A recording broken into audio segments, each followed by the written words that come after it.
Baik, Bapak Ibu sekalian, Assalamualaikum warahmatullahi wabarakatuh. Nah, sekarang kita akan masuk ke sesi pertama ya, yaitu berkaitan dengan pelatihan membuat mobile apps multimedia interaktif bahan ajar perguruan tinggi ya, dengan Smart Apps Creator. Jadi meskipun yang akan membedakan nanti kalau untuk sekolah adalah di dalam case-nya ya. Jadi dalam case-nya saja. Jadi kalau di antara Bapak Ibu sekalian ada yang mau belajar SAC-nya khusus perguruan tinggi, nanti akan mendapatkan case yang beda dengan kalau khusus sekolah. Perkenalkan nama saya dulu ya. Nama saya adalah Muhammad Haitan Rahman. Saya sebagai founder dan juga senior consultant dan juga sebagai prinsipal Smart Apps Creator yang ada di Indonesia. Nah, bidang yang kami dalami itu adalah bidang knowledge management, ya, e-learning, multimedia solution, e-government, ya, sampai ke inkubator bisnis teknologi dan startup. Dan ini yang betul-betul kami akan tumbuhkan ya dengan adanya SAC. Jadi mudah-mudahan dengan adanya SAC akan tumbuh inkubator bisnis yang berbasis multimedia dan juga startup. Ini adalah roadmap dari pengembangan SAC dan sistem digital yang kami susun ya. Itu kami memiliki program tentang mengembangkan pelatihan dan juga webinar ya, Smart Apps Creator dan sistem digital. Jadi ini adalah yang tahap pertama. Yang sekarang kami terus ya buat pelatihan, webinar juga, dan juga nanti akan masuk ke dunia sistem digitalnya. Nah, kemudian diharapkan ya ditumbuhkan yaitu pengembangan komunitas. Ya. Jadi pengembangan komunitas, pusat SAC dan sistem digitalnya. Apakah itu dalam bentuk nanti model seperti TEVA ataukah inkubator bisnis ya, dan juga pertumbuhan startup dan seterusnya. Dan yang ketiganya ini yang betul-betul diharapkan ya. Jadi setelah belajar SAC sistem digital itu terjadilah pengembangan monetisasi ya dan startup SAC dan sistem digital. Nah, kenapa kami harus menuju ke sini? Karena konsep semua teori belajar. Jadi kalau kami yang mendalami dunia knowledge management, ujung cerita semua sama. Jadi kalau Bapak Ibu sekalian mempelajari knowledge management, ujungnya adalah harus bisa menaikkan inovasi dan produktivitas dari organisasi itu. Nah, jadi tetap ya ujungnya ini adalah di monetisasi. Jadi apakah dia mau jadi karyawan, apakah mau membuat usaha sendiri, yaitu adalah pilihannya. Tetapi ujung ceritanya bagaimana dengan pengetahuan yang dimiliki itu akan menaikkan ekonomi baru. Nah, jadi ini yang diharapkan. Kemudian ini adalah peta ya, pelatihan webinar Smart Apps Creator ya, dan sistem digital. Jadi pertama kali memang kami sangat menekankan ke penerapannya dunia bahan ajar. Ini memang kami sangat tekankan sekali. Nah, di samping kita memang menghadapi masalah ya, karena ada COVID.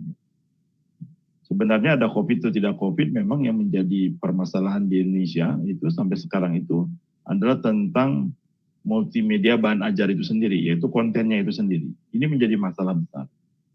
Jadi seperti tadi kasus ya, misalnya petani itu kan menjadi masalah kalau terus-terusan mengakses YouTube ya. Ini betul-betul masalah gitu.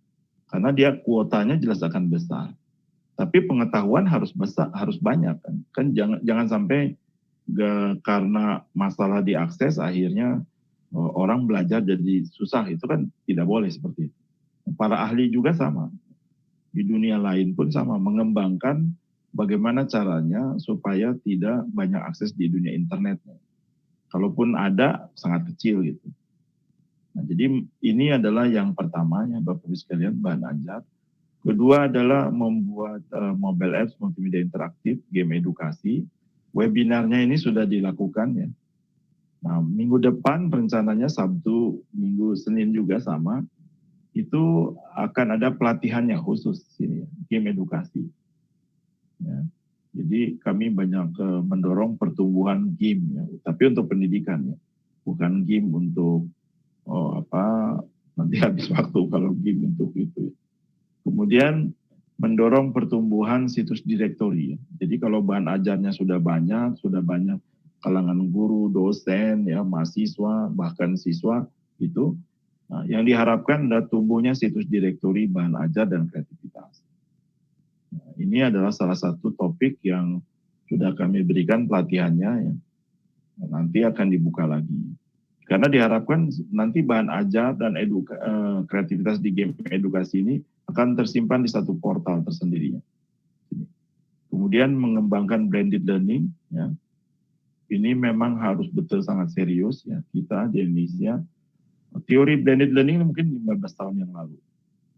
Tetapi setelah datang wabah corona, ya, COVID ini, blended learning banyak dipelajari sekarang di kalangan guru, ya, dosen. Nah, ini menjadi sebuah tantangan tersendiri, ya. Bagaimana memadukan antara ketemu langsung dengan berbasis dan teknologi. Ini adalah satu betul-betul untuk kalangan guru, ya, dosen atau trainer juga ini menjadi sebuah tantangan tersendiri. Kemudian mengembangkan kreativitasnya dan SAC, sehingga diharapkan ada game edukasinya pun tumbuh, kemudian situs direktorinya juga tumbuh. Kemudian mengembangkan pusat SAC dan sistem digital, ini kami membuka untuk bisa kerjasama, ya. Kemudian nanti mengembangkan monetisasi SAC, ya. Kemudian juga nanti mengembangkan mobile apps untuk promosi, ya. Mungkin untuk UKM, untuk wisata, untuk kota dan seterusnya, ya. Kemudian nanti juga ini, ya, untuk penerapannya di dunia pemerintahan. Jadi ini adalah lebih banyak masih di dunia SAC-nya, ya. Nanti kami akan punya pelatihan yang memang khusus untuk sistem digital lainnya, ya. Jadi menggunakan programming. Minimum adalah untuk mengembangkan sendiri ini, ya.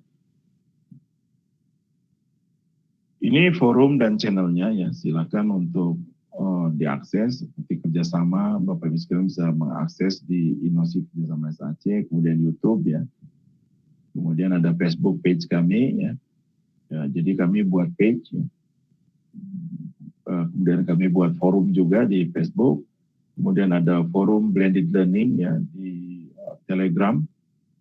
Jadi Bapak Ibu sekalian nanti masuk ke situs kami, nanti ada link yang khusus. Kemudian ada Telegram channel SAC. Nah, ini adalah untuk membangun jejaringnya, ya, menggunakan sosmed.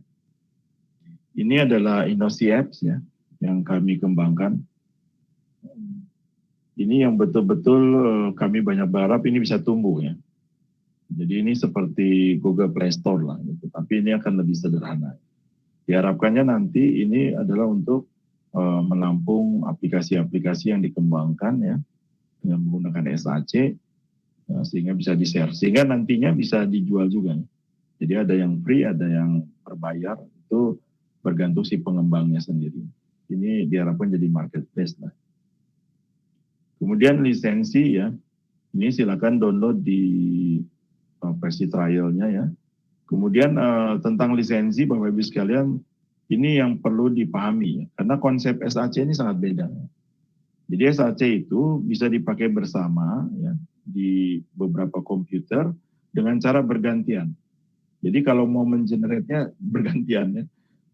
Jadi deactivate, ya. Jadi menggunakan pola deactivate. Kami selalu kalau sekolah itu membuat rasio, ya, itu 1 lisensi bisa untuk 3, ya.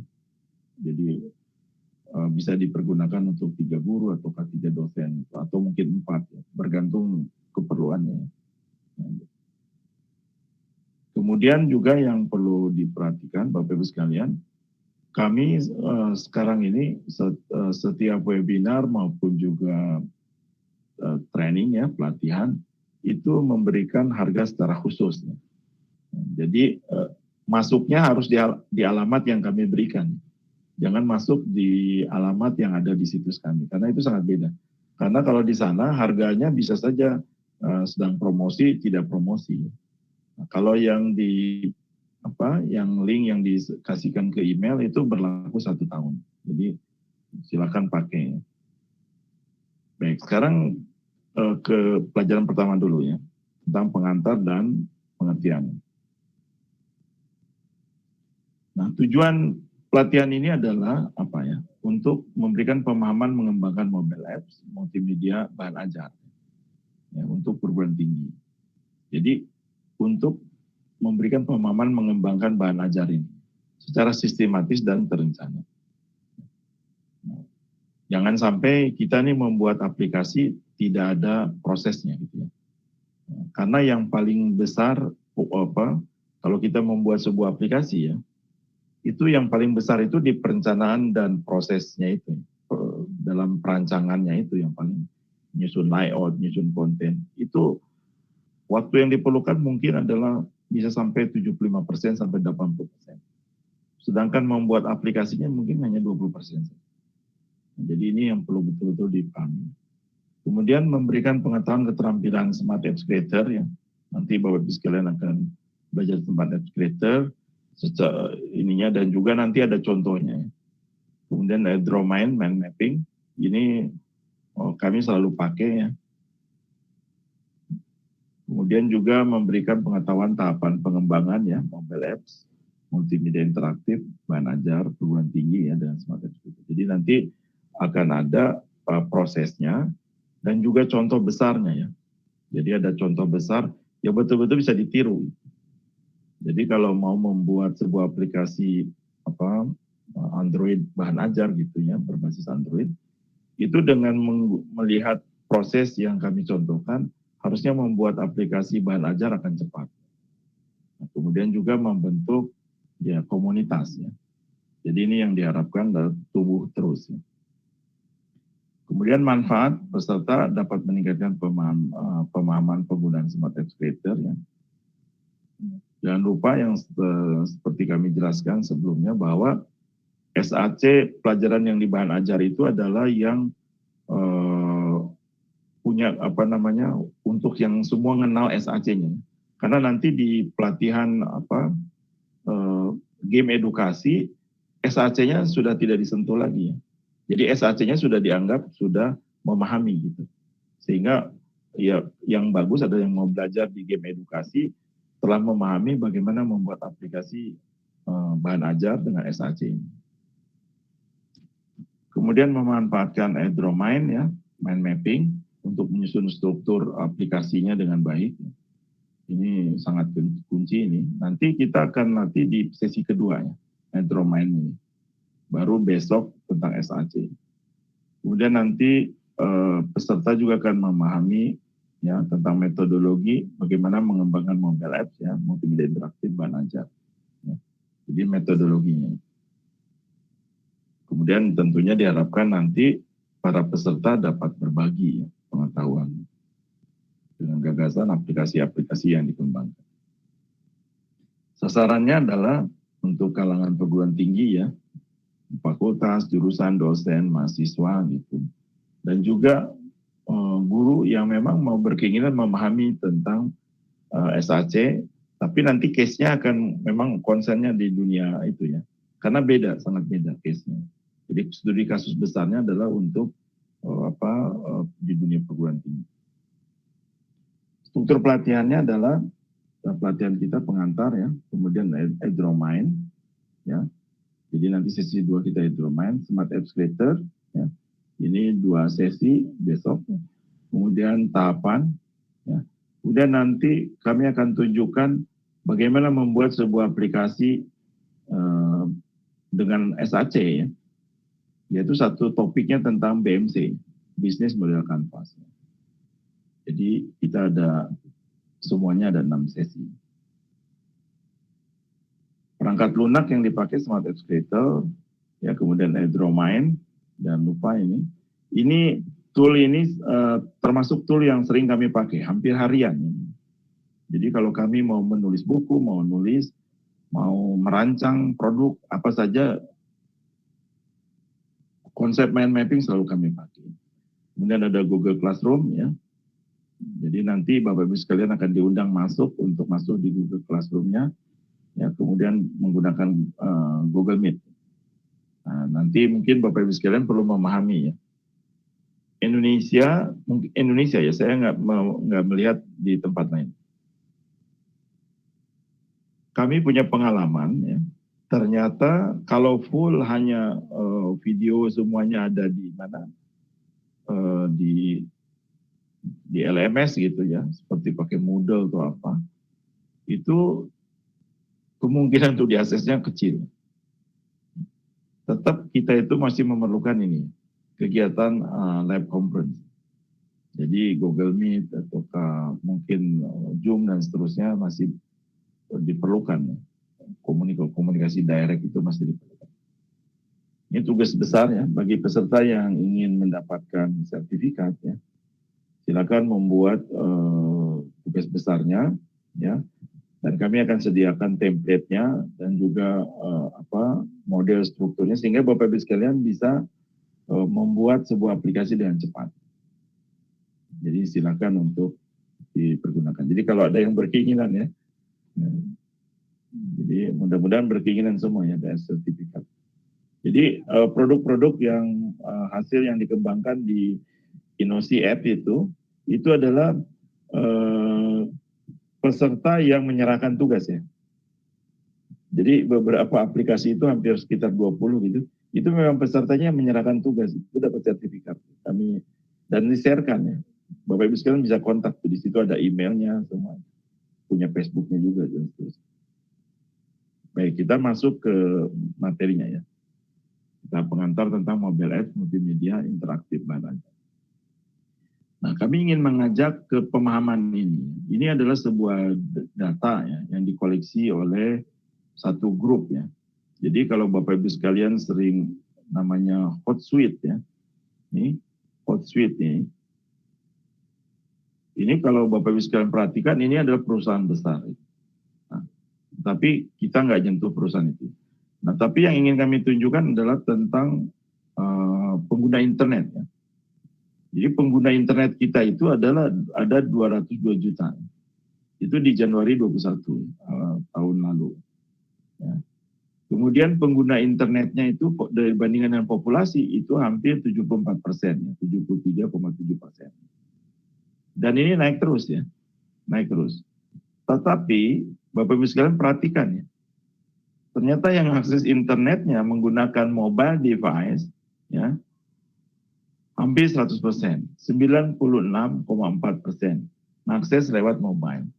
Jadi Bapak Ibu sekalian, kalau kita mengembangkan bahan ajar, tidak mungkin lagi berbasis desktop ya. Sekarang fokusnya bagaimana membuat aplikasi bahan ajar harus berbasis Android ya, artinya mobile. iOS sangat kecil ya di Indonesia, tapi ya Android, artinya mobile. Bayangkan ini, diaksesnya sekitar 96,4%. Jadi artinya apa ya, semua masyarakat kita sudah mengakses di mobile. Jadi kalau menggunakan laptop itu seperti kami gunakan laptop, ya mungkin untuk mengetik, ya, buat software gitu.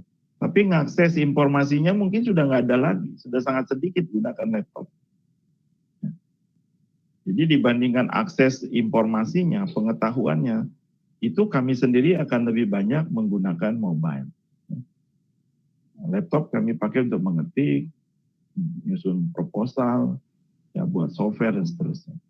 Tapi mengakses informasi, mengakses pengetahuan, semuanya di mobile. Kemudian sosial media. Perhatikan sekarang. Sosial media kita itu, ya, ini cerita di Indonesia semua. Ini penggunanya itu sosmednya 170 juta. Jadi jumlah dari populasinya 62% ya, 61,8%. Dan naik terus ya. Kemudian yang pakai mobile-nya hampir 100%. Jadi Bapak Ibu sekalian mungkin sangat jarang gunakan laptop untuk mengakses Facebook atau gunakan laptop untuk mengakses Twitter. Tidak mungkin. Kecil lah itu. Mungkin sambil kerja mungkin. Tetapi kecil itu. Artinya apa Bapak Ibu sekalian? Artinya kalau kita nanti mengintegrasikan dengan sosmed, itu memang pasti bakal diaksesnya nanti oleh handphone. Ya, oleh yang di device yang di tangan, bukan lagi yang laptop. Jadi ini betul-betul harus dipahami itu. Kemudian terjadi revolusi, dan ini bagi kita pengembang bahan ajar gitu ya, aplikasi bahan ajar, kita harus memahami betul tentang revolusi yang ada di sini. Apakah itu video, audio, ya, foto, teks dan seterusnya. Bapak Ibu sekalian, kita buat video, kita bisa upload ke Google Drive ya. Kita bisa. Kemudian nunggu beberapa waktu, selanjutnya oleh teknologinya si miliknya Google, itu jadi streaming. Jadi videonya, linknya itu bakal jadi streaming. Jadi kalau sudah upload, nunggu beberapa waktu gitu, kalau nanti masuk lagi ke alamat video tadi, itu bisa ditransfer menjadi streaming. Jadi bukan di-download lagi, tapi streaming. Itu kan perubahan revolusi. Belum lagi YouTube ya. Belum lagi di audio. Dan ini betul-betul terjadi. Nah, jadi kita harus pahami bahwa kita tidak mungkin lepas dengan media-media yang ada di luar. Nah, sehingga kita harus paham betul bagaimana caranya membuat video. Kita bukan mau jadi sinetron ya, bukan menjadi mungkin jadi pemain film, bukan. Tapi kita harus mampu sekarang ini ya, harus mampu menceritakan kembali ya, di depan video. Guru, dosen, mungkin itu sudah kewajiban mungkin ya, harus bisa sekarang ya, membuat videonya. Kemudian juga harus mampu membuat videonya dikecilkan ya, artinya dikompres. Jadi Bapak Ibu sekalian kan tidak bisa menggunakan high density yang dipakai untuk layar besar yang sangat tajam begitu. Kita harus pakai yang dikecilkan. Jadi yang misalnya 3 menit hanya cukup beberapa mega saja. Nah, kita harus bisa gitu.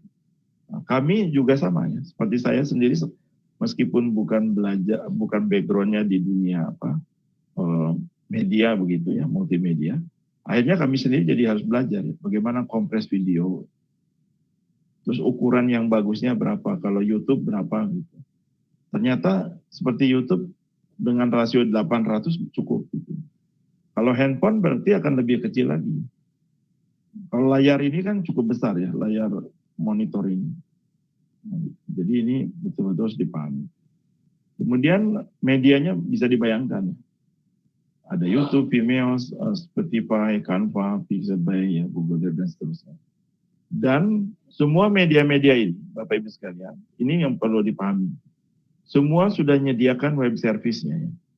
Artinya apa web service-nya? Bapak Ibu sekalian tidak perlu memahami nomor IP, tidak perlu tahu. Ya. Cukup mana kebijakannya mereka, ya, misalnya dari YouTube, di-sharekan, ada alamatnya, tempelkan ke Smart Apps Creator, itu videonya muncul di Smart Apps Creator, ya, di SAC kita. Jadi bisa dibayangkan ya. Jadi video kita simpan di sana, ya, di mana, di YouTube, tempelkan. Begitupun yang dari Google Drive. Ya. Kan kalau kita ketakutan gitu, hanya tadi, ya, kalau sudah simpan di YouTube atau di Google Drive, berarti internetnya akan bolak-balik. Gitu. Nah, satu-satunya jalan adalah videonya dikecilkan, dikompres, tempelkan ke SAC, jadi lokal videonya. Jadi APK itu sangat dianjurkan, maksimum sekarang sudah naik ya, mungkin sudah 120 mega ya aplikasi sekarang, karena kemampuan handphone sekarang sudah mulai tinggi, ya, aplikasi itu 120 mega masih bagus lah. Begitupun Canva sekarang. Canva, Bapak Ibu sekalian, buat animasi-animasi mungkin di Canva atau ke apa, nanti diambil satu web service-nya, tempelkan ke Smart Apps Creator. Jadi bisa dibayangkan. Dan ini semua sudah berlaku. Apakah itu Dropbox, Anchor, Spotify, dan seterusnya. Jadi ini luar biasa sekali. Jadi media internet sekarang itu memberikan layanan yang begitu besar. Nah, ini yang harus dipakai. Nah, sekarang kita mulai bertanya, apa itu mobile apps multimedia interaktif bahan ajar? Nah, sebelum kita memahami tentang khusus bahan ajar, kita harus memahami dulu apa definisi multimedia interaktif. Jadi multimedia interaktif, Bapak Ibu sekalian, adalah satu aplikasi dengan beragam media yang disatukan ya menjadi sebuah aplikasi tertentu. apakah itu video, audio, teks, ya, foto, animasi, gambar, link, bahkan ini ya, layanan internet. Kalau dulu mungkin multimedia tidak ada layanan internet, artinya diintegrasikan dengan Google Map, dengan Google Form mungkin tidak ada. Nah sekarang sudah terbuka. Ya. Jadi kalau Bapak Ibu sekalian masuk di Facebook misalnya, itu kalau dipelajari ada link tertentu, ya kita bisa membuat diskusi, ya kita bisa buat aplikasi pakai SAC, biarkan aja diskusinya simpan di di Facebook gitu, secara private. Nah, tapi hasil diskusinya bisa nampak di di SAC kita. Bisa dibayangkan kan? Kita bisa memanfaatkan Facebook ya, kemudian memanfaatkan LinkedIn gitu, Twitter, di mana manfaat itu dipakaikan ke SAC. Nah, sekarang kalau bahan ajar apa? Jadi kalau bahan ajar itu memang difokuskan untuk aplikasinya untuk penyebaran pengetahuannya, pembelajarannya. Nah, apakah dia akan berbasis Android ataukah iOS? Jadi dua ini saja lah. Jadi kalau mobile app multimedia interaktif bahan ajar yaitu aplikasi yang memang dikhususkan ya berbasis multimedia dikhususkan untuk Android atau iOS. Bisa dibayangkan ya, Bapak Ibu sekalian. Kalau kita punya situs portal di setiap sekolah perguruan tinggi gitu ya atau di komunitas ya, mereka bisa mendownload aplikasi yang pakai password tertentu, download kemudian dia install di handphonenya sendiri masing-masing. Jadi luar biasa ya. Nah strukturnya ya, struktur aplikasi mobile app multimedia interaktif bahan ajar ya Bapak Ibu sekalian, strukturnya semuanya hampir sama sebenarnya. Ya. Strukturnya tetap hierarki pohon. Jadi seperti jurnal gitu, seperti buku, seperti tutorial. Jadi sama saja. Jadi kalau Bapak Ibu sekalian mau membuat aplikasi bahan ajar menggunakan SAC, strukturnya tidak akan lepas. Jadi ada pengantar mungkin ya, ada pengembang jadi penulis. Kemudian juga mungkin ada pendahuluan, nanti mungkin ada sesi pertama, sesi kedua, terus begitu ya. Nah, baru materi-materinya. Jadi semuanya sama. Yang membedakan tentunya kalau dibandingkan dengan buku ya tadi ada video, ada audio, ya ada link, teks, ya, foto dan seterusnya. Bahkan memungkinkan e-commerce ya. Jadi memungkinkan e-commerce. Jadi saya belum tahu ya kalau apakah di Indonesia sudah ada layanan e-commerce yang bisa ditempelkan gitu. Saya kurang tahu. Kalau di luar sudah banyak seperti Amazon sudah, kemudian ada PayPal dan seterusnya. Nah, contohnya apa? Arsitektur personal komputer misalnya. Kan kalau kita mau mengajarkan tentang personal komputer, Bapak Ibu sekalian, kan ngajarnya harus berhierarki. Jadi dari gambar besar, kemudian dipecah menjadi modul ya, kemudian dari modul nanti ada komponen-komponen begitu cara ngajar. Jadi sama, jadi semuanya akan sama. Begitupun arsitektur mesin kendaraan. Misalnya ada kendaraan motor ataukah mobil, dari besar kemudian dipecah bagian-bagiannya, diceritakan satu-satu itu. Kemudian nanti ada yang kecil lagi ya, sampai ke mesinnya yang detail. Kemudian di struktur bisnis model kampas juga sama. Di SWOT analisis juga sama. Jadi ada satu yang Bapak Ibu sekalian, kalau kita nih membuat aplikasi mobile apps, itu harus bisa dipahami dari yang besar dulu. Baru menurun ke itu ya, mendetail. Jadi pola berpikirnya beda. Dan diusahakan orang yang belajar ya menggunakan digital ini jangan loncat-loncat. Pindah bab 1, bab 3. Mudah pindahnya gitu. Itu mengganggu orang belajar. Jadi yang bagus itu ya dia beruntut. Belajarnya ini. Jadi kalau dari bab 1 belum selesai bab 1 loncat ke bab 3 kan aneh. Dia harus balik dulu ke pusatnya, baru kalau mau ke bab 3 ya itu silakan putusannya. Tapi loncat dari bab 1 ke bab 3-nya itu yang tidak boleh. Nah ini kalau di dunia digital ya harus diperhatikan. Kemudian kita bisa buat Museum Pendidikan Indonesia, Museum Budaya Indonesia, dan seterusnya. Jadi sangat banyak penerapannya.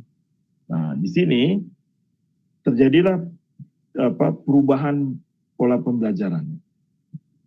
Dulu orang belajar di kelas, perpustakaan, buku gitu, muncul desktop, ya, kemudian masuk di desktop ya, makanya muncul istilah computer based training. Ya. Tapi di Indonesia tidak tumbuh ini. Ya. Dulu yang memperkenalkannya Telkom, ya, tapi ya tidak tumbuh. Kemudian masuk di web based training karena ada internet, ya, ada web.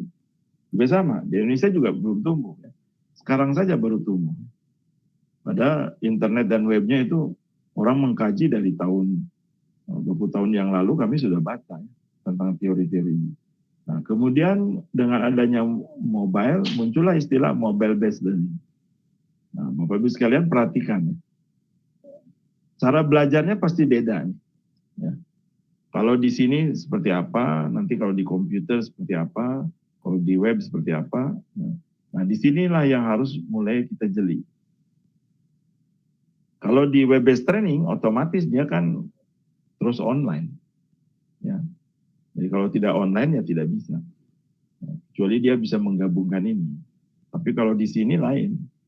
Internet bisa saya tidak bisa pakai, bisa dipakai. Kalau yang di sini mobile.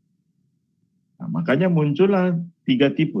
Kalau kita membuat aplikasi mobile apps, multimedia interaktif bahan ajar. Pertama, yang mobile offline ya, bahan ajarnya. Jadi full. Sini. Betul-betul full. Ya. Jadi ada satu kasus ya. Kalau saya sangat menarik itu kasus itu. Jadi ada seorang guru, nah murid-muridnya itu PKL ya. Jadi guru ini guru SMK ya.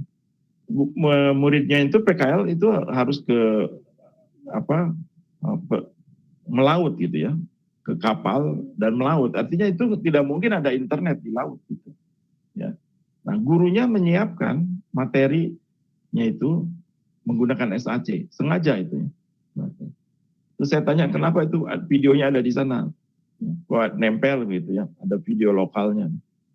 Karena tidak mungkin Pak, murid-murid kami kan pergi melaut, internetnya tidak ada. Jadi otomatis mereka harus melihat video yang kami jelaskan itu betul-betul harus lokal di handphonenya dia. Nah, hanya dia full offline. Jadi ini seperti yang misalnya para petani gitu, ingin belajar sesuatu ya tentang bidang pertanian gitu. Dan kalau dia bolak-balik ke internet, berarti dia harus cari-cari apa namanya sinyalnya. Kalau tidak ada mati dia. Itu satu. Yang kedua biayanya, bolak-balik biayanya. Kalau ada video kita streaming ya bolak-balik. Apakah mau disimpan di YouTube, mau disimpan di di Google Drive, tetap aja dia akan bolak-balik ke internet. Nah, makanya solusi offline itu sangat besar. Nah, kemudian ada yang full online. Jadi full online itu artinya materinya full benar-benar disimpan di internet. Jadi simpan di Google Form, ada di Google Drive, kemudian juga ada Google Form-nya dan seterusnya. Semua simpan di sana. Jadi kalau mati internetnya ya sudah. Nah, karena dia ngaksesnya kan harus bolak-balik ke server internet. Jelas ini akan cost ya. Biayanya akan besar. Nah, solusi yang kedua, yang ketiganya adalah hibrid ya. Digabungkan. Nah, di dalam menggabungkan ini, Bapak Ibu sekalian, ini Bapak Ibu sekalian bisa mempertimbangkan mana yang boleh online, mana yang tidak perlu online. Kalau teks, jelas loh, jangan online. Kalau teks ya sudah, offline saja. Nah, video ini apakah perlu online atau offline? Artinya tersimpan di YouTube atau di Google Drive atau gimana? Kalau disimpan di YouTube ataukah di Google Drive, otomatis akan bolak-balik ketika melihat videonya bolak-balik. Oleh sebab itu, Bapak Ibu sekalian, kalau harus video itu dikompres ya. Ukurannya itu betul-betul dirancang untuk handphone gitu. Jadi 10 menit juga bisa ada yang kecil sekali ya. Kecil gitu ya, 10 menit, 3 menit. dia tempelkan. Tapi kalau online ya jadi bolak-balik internet. Nah, kalau kami yang kami rekomendasikan, kalaupun hibrid ya, pertama adalah video ya. Kalaupun mau disimpan di online, video, tapi tadi, kalau dia adalah besar, otomatis juga besar ya, streamingnya besar. Nah, kalau memungkinkan bisa disimpan di handphone, simpan di handphone. Kemudian kalau yang online itu misalnya Google Form, mau menanyakan gitu, memberi feedback, nah itu online. Atau kalau tidak diklik, dilingkan ketika itu dihubungkan dengan WhatsApp ya. Itu akan lebih mudah lagi. Kalau Google Form kan akses internet, tapi kalau WhatsApp kan tidak ngetik dulu, kemudian terkirim. Kalau masih satu kan belum terkirim. Kalau misalnya ada masalah berarti belum terkirim. Nanti kalau dia sudah ada sinyal yang bagus baru terkirim. Jadi Bapak Ibu sekalian tolong perhatikan ini 3. Jadi ya bisa full offline, full online, atau hybrid. Kalau kami akan selalu pakai hybrid.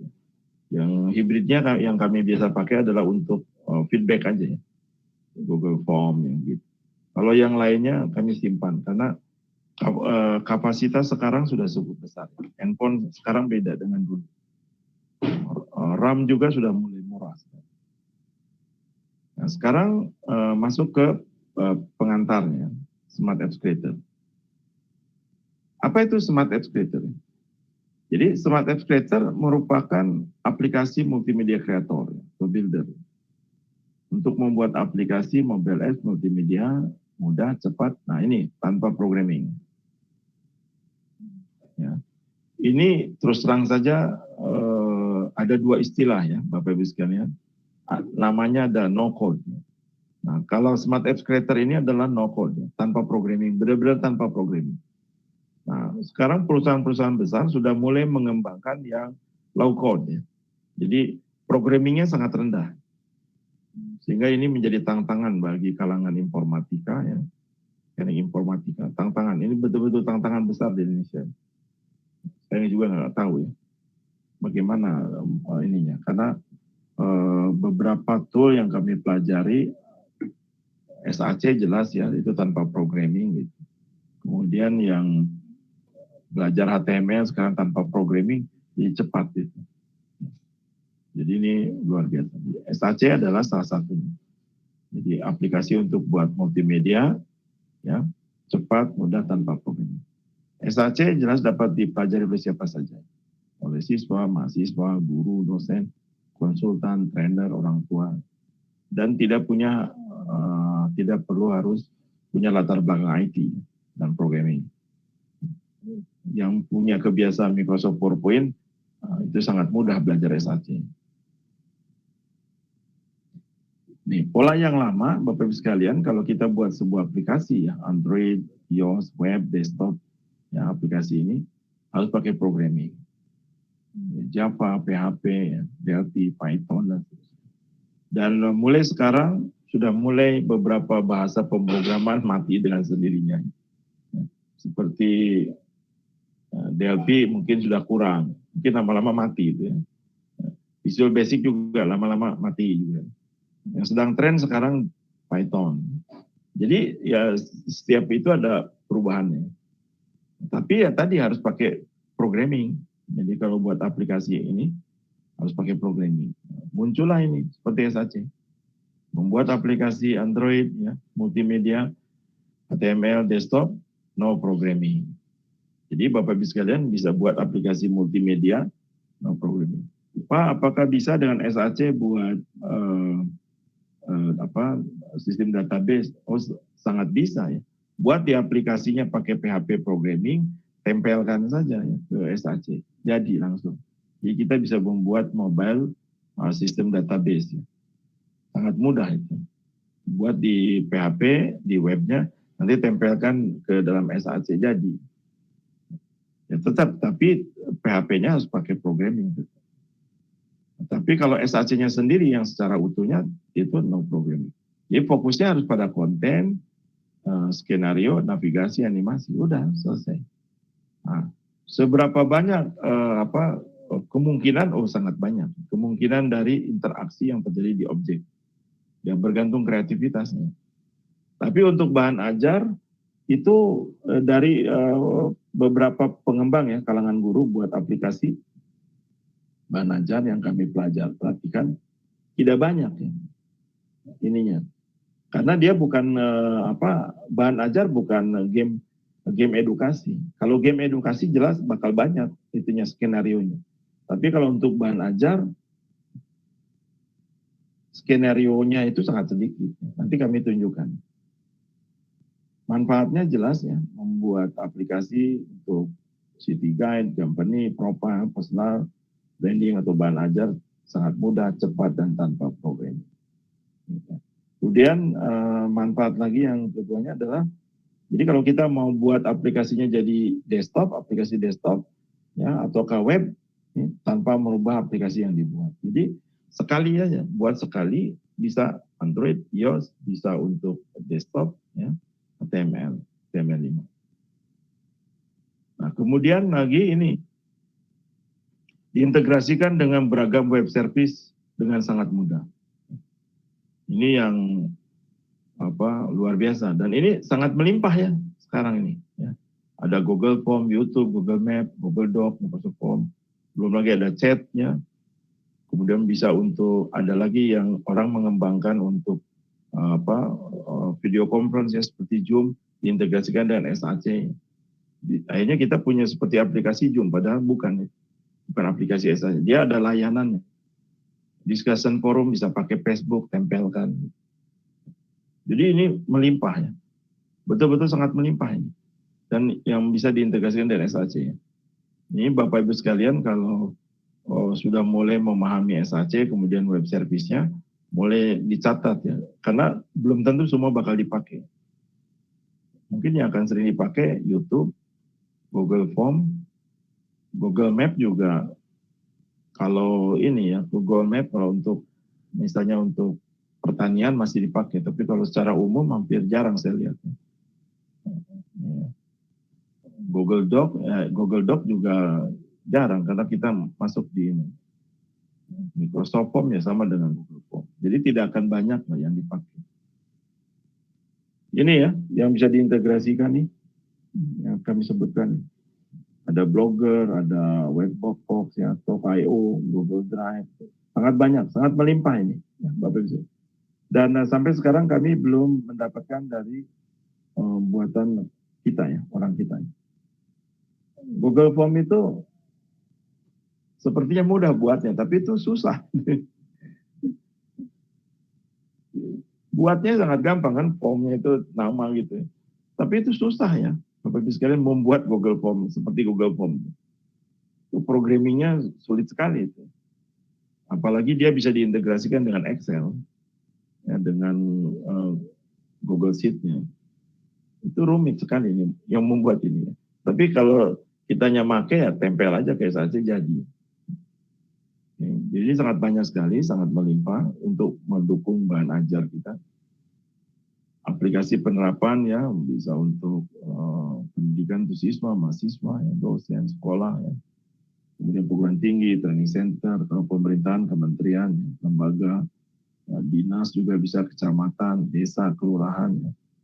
Kemudian bisnis, UKM bisa ya. Jadi kalau ada Bapak Ibu sekalian mau mengajarkan ke UKM, SAC sangat mudah sekali ya dipakai untuk membuat aplikasi bahan ajar. Untuk pribadi, ya, mungkin profil kita dan seterusnya. Ya, penerapannya kan bahan ajar, ya, game edukasi, marketing, real estate, event, perkawinan, ya, city tour dan seterusnya. Kami ingin sekali ini mendorong di sini. Jadi mudah-mudahan kami akan buat satu portal gitu ya. Nanti Bapak Ibu sekalian bisa menawarkan diri di situ. Ini karena pemakainya sangat banyak yang menikah atau mungkin kalau event juga sama. Contoh-contohnya ya gambar. Ini di English Learning ya. Jadi kita bisa membuat aplikasi untuk belajar bahasa Inggris, ya. Kemudian juga untuk wedding, ya, diintegrasikan dengan Google Form, investigasi, kemudian ada fotografi, video, dan seterusnya. Ada event, ya, bisa untuk event, integrasikan dengan URL tertentu, YouTube, sosial media, kemudian bisa untuk marketing, produk-produk UKM misalkan, seperti ini, kalau ini kan dipakai untuk mobil mewah, ya.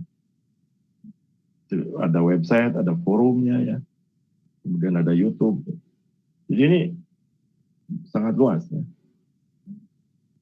Kemudian real estate, ya, bisa gabungkan dengan 3 dimensi, kemudian ada YouTube-nya juga dan seterusnya. Jadi penerapannya SAC itu sangat luas sekali. Ini contoh yang diterapkan di bahan ajar. Ini untuk pelajaran Pancasila misalnya. Kemudian juga untuk sistem pernapasan. Ini untuk kalangan, karena bisa jadi nanti di kalangan mahasiswa terbalik, ya. Membuat aplikasinya, kalau dosen kan jelas, ya, membuat aplikasinya kan untuk kalangan mahasiswa. Tampilan seperti ini tidak cocok. Tetapi bisa jadi mahasiswa membuat aplikasi ternyata untuk mendukung sekolah lain. Atau juga dosen membimbing para mahasiswa membuat aplikasi SAC ini, tapi dipergunakan untuk apa? Mungkin untuk apa? Tugas lapangan atau apa untuk sekolah-sekolah. Bisa saja. Nah, kalau ini kan jelas, ya, tampilan seperti ini kan kalangan mahasiswa, ya. Kalau seperti begini, dia lebih banyak teksnya bahkan, ya. Kalau diklik ini muncul videonya gitu, ya. Dan ini full online semuanya. Jadi ini kami buat untuk belajar bahasa Inggris. Kami buat. Dan ini bukan untuk kalangan ini. Jadi bagi yang betul-betul yang mau belajar bahasa Inggrisnya, materinya jelas materi atas. Tampilannya tidak cocok kalau untuk anak SD itu. Mahasiswa cocok. Kemudian untuk bahan ajar bisnis model kampas, ini yang akan kami tunjukkan nanti di sesi yang terakhir, ya. Itu adalah bagaimana membuat sebuah aplikasi dengan cepat.